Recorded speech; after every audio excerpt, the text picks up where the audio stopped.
ଈଶ୍ୱର ହେତୁ ଏ ସଂସାର, ସଂସାର ଈଶ୍ୱର ବାହାର। ଯେଣୁ ଉତ୍ପତ୍ତି ସ୍ଥିତି ନାଶ, ବିଶ୍ୱର ହୁଅଇ ପ୍ରକାଶ।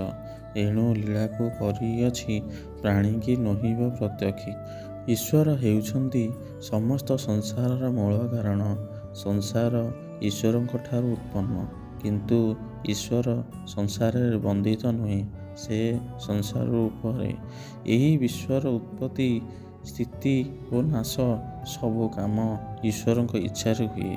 ଈଶ୍ୱର ଏ ସଂସାରକୁ ଏକ ଲୀଳା ଭାବେ ସୃଷ୍ଟି କରିଛନ୍ତି। ସେହି କାରଣରୁ ସାଧାରଣ ପ୍ରାଣୀମାନେ ଈଶ୍ୱରଙ୍କୁ ସିଧାସଳଖ ବା ପ୍ରତ୍ୟକ୍ଷ ଭାବରେ ଦେଖିବା କିମ୍ବା ବୁଝିବାକୁ ସକ୍ଷମ ହୁଅନ୍ତି ନାହିଁ। ଅର୍ଥାତ୍ ଈଶ୍ୱର ସଂସାରର ସ୍ରଷ୍ଟା ଓ ନିୟନ୍ତା, କିନ୍ତୁ ସେ ସଂସାରରୁ ଅଲଗା ଓ ଅତୀତ। ତାଙ୍କ ଲୀଳାକୁ ସାଧାରଣ ମନୁଷ୍ୟ ପ୍ରତ୍ୟକ୍ଷରେ